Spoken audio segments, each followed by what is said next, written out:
Another day, another program. Welcome inside the hot seat with yours truly, Joanne Lewis.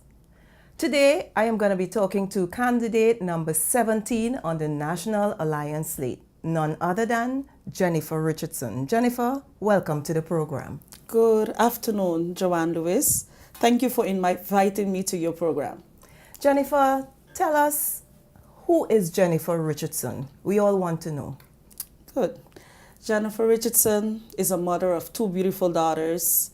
I'm married to a gentleman by the name of Alexander da Silva Carvalho.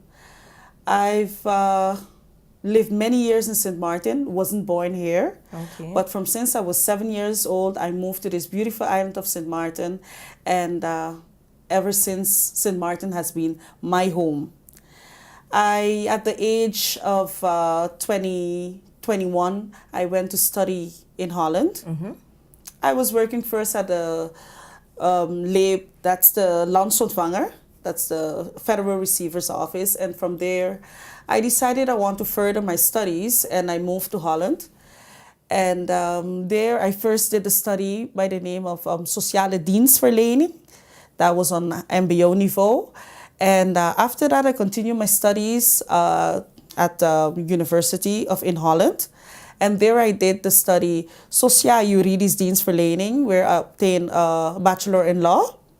And the area that I studied was also juvenile. So to work with young men or young women that went into juvenile delinquency. Correct, juvenile delinquency. Mm-hmm. And I also did a year of Erasmus University. Okay. Went to obtain my master's, but unfortunately, I didn't finish and returned home to St. Martin. Right now, currently, I'm working at the Miss Lally Center. Okay, that is in the KB? Right. That is in KB. It's a youth detention and rehabilitation center. And I love my job very much. I'm very passionate of what I do. I love to help young people. I like to see young people reach to their highest potential in life. I think it's very good that some young people, when dealing with them, they're completely confused or they've been through some real difficult time in their life, and being able to help them get back on the right track. I mean, that is my biggest passion ever.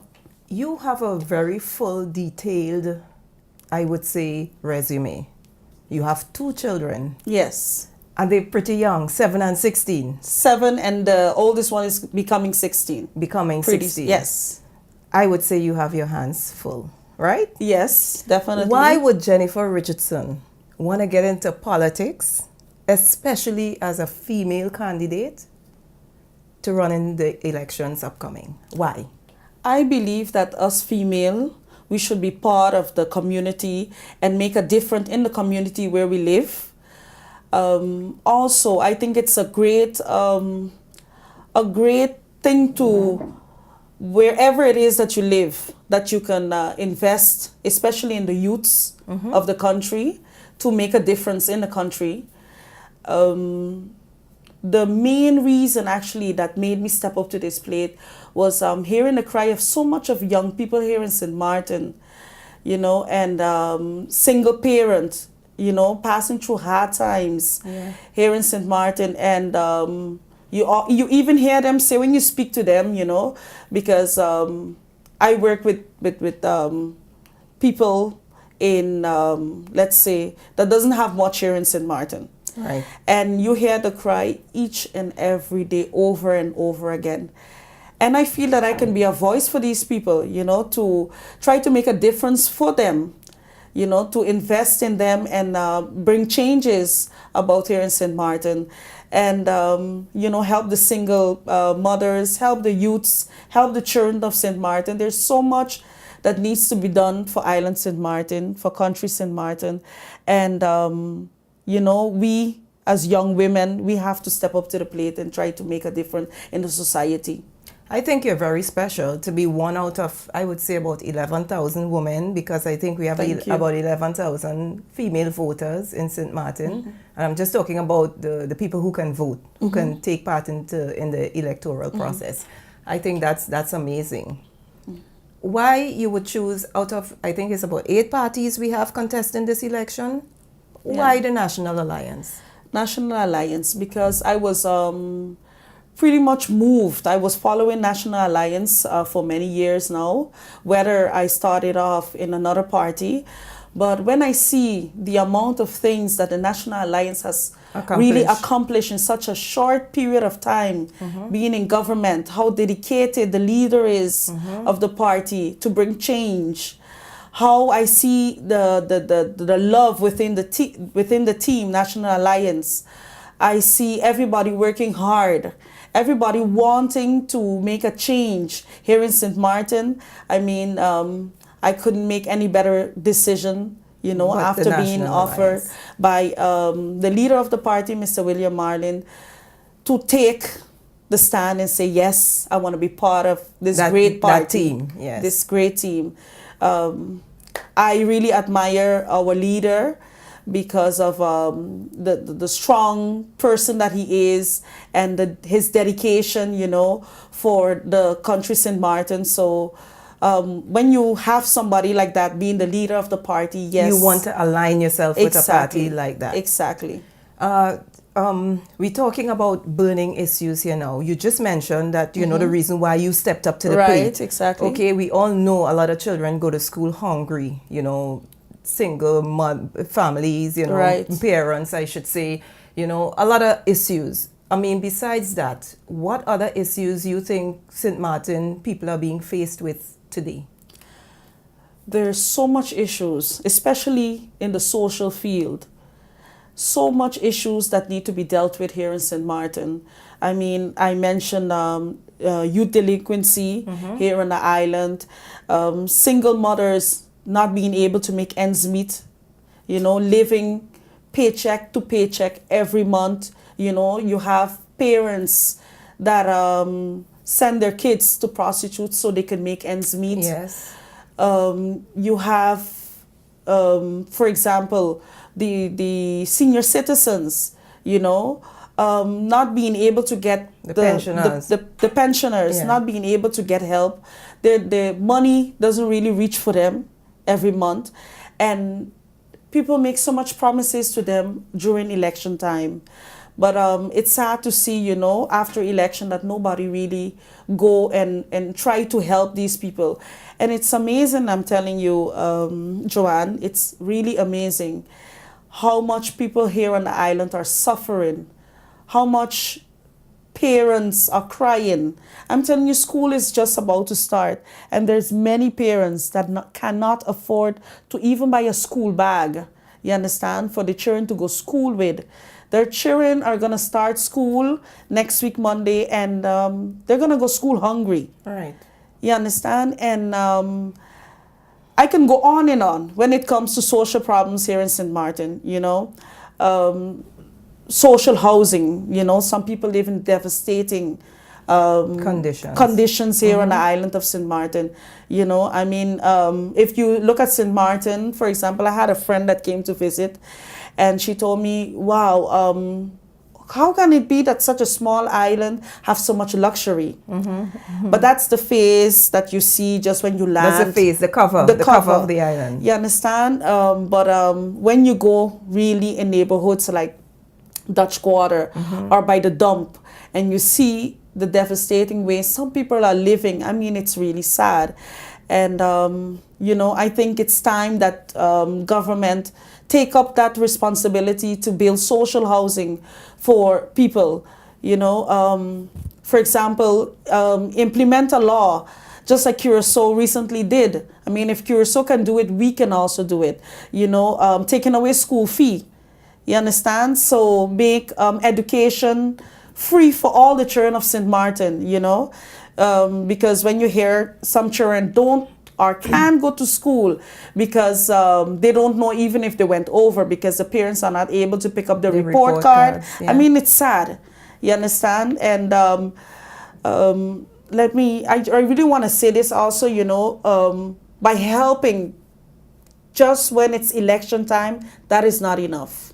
We need to be consistent. If we have love for the country St. Martin, we need to know that behind, when the curtains are down, you still have to work if you say you love the country St. Martin. That would have been my next question. Right. We don't want to be negative, but we have to be real. We have to be real, definitely, So Joanne. I am wondering, just in case for some reason or the other Jennifer doesn't make it to Parliament, if Jennifer is going to continue her work of going into the different communities and, seeking help for the families that are in need of help, would Jennifer think of it, to probably help in a sense where next elections, the next 4 years, Jennifer can say, well, I've done X, Y, Z for my community, and now is the time. The people would just decide after that.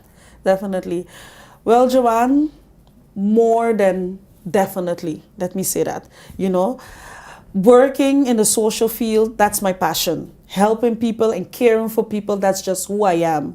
You understand? So it's not, like I said before, just doing it because it's election time. No, I'm doing it because I love to do what I do. And you're a woman. Yes, definitely. We show love. Sure. And care. Definitely. So that's just part of who I am, my personality, I'm always ready to help people. I'm always ready to if I hear there's a family in need of anything, I'm the first one to be there and give a helping hand, and this, helping people is not just for me because it's election time or caring for people. No, but that's who Jennifer is. That is definitely who I am. Your leader has made a bold statement. He said he wants 10 seats. We know the political sphere in St. Martin. How you feel about that? I feel that if people really sit still and think for a moment, and see the work that National Alliance have done in these past few months, and they see that the party leader, Mr. William Marling, is really striving to make this country go forward, I think the people of St. Martin, they themselves, should take a stand and say, you know what, we need to give a full mandate to this party, the National Alliance. It's a bold statement, but if people really think, that the National Alliance is not just there for their own benefit, but for the benefit of country St. Martin, we can accomplish those 10 seats, and we can move this country forward. Once you get 10 seats, you would have 4 years. Definitely. And you can really finish off your projects and, realize a lot of things that has been set back for many, many years. For example, the government building that was sitting there for 8 years. National Alliance came in, and now soon they'll move in. Government will soon move in into the new government building. So we accomplish again. Okay. Yes. I guess that's your team, right? Definitely, yes, that's our team. Being on the campaign trail, besides poverty, we know poverty is one of the main concerns of this society. Right. What other issues people are confronting you with? Are you being confronted with people telling you, Jennifer, I would want to vote for you, but you have to buy me a piece of land, or you need to buy my children some school books, or are you getting that kind of call? Well, I think the country, St. Martin, is so accustomed of that Handouts. kind of politics, that they get something to vote for. But what I do when people come with those type of statements to me, I try to educate them. I try to bring awareness to them by letting them know, you know what? If you, for example, get something for voting, that there, it's going to finish, it's going to be used up tomorrow. All right. Or in a few weeks or a few months. But if you vote for the right party to be in government, and that party can create jobs for you, you'll have jobs. Of substance. Exactly. Yeah. And, it would bring up your lifestyle. You understand? Because you're going to be able to work and be able to support yourself and your family. So bringing awareness to the people that, you know, just don't vote for things. Well, I think Yes. it begins with you, the candidate. Right. You need to go out and educate. Exactly. Educate the population on things that they should know. Educate and bring awareness to And the bring people. awareness. Right. Well, Jennifer, it was really nice talking with you. Time flew by so fast. You know, we just have a cutoff Yes, time. indeed. We need to make sure we keep the viewers all tuned in or Right. listening, you know. So I would say to you, I wish you all the best in the Thank you. upcoming Thank you. elections. And I really wish that things can happen for you. You can get into parliament so you can champion those causes that you talked about. Right, right. So all the best to you. Thank and you. Congratulations again for making that bold step into getting into the electoral process. And of course, I hope to talk to you again at some other time. Okay, thank you, Joanne. I would like to just leave the people of St. Martin with a short message, you know. Sure, go right ahead. The 26th of September, you know, like I said, you know, think well, make the right choice, vote for National Alliance, vote for candidate number 17. And, you know, I promise to make a difference here on the island, especially when it comes to the social illness of the country, St. Martin. Thank you, Joanne Lewis, for inviting me to the hot seat. It was a pleasure. Nice meeting you. Nice meeting you too. You've been listening to In the Hot Seat with yours truly, Joanne Lewis. Tune in again for another edition of In the Hot Seat.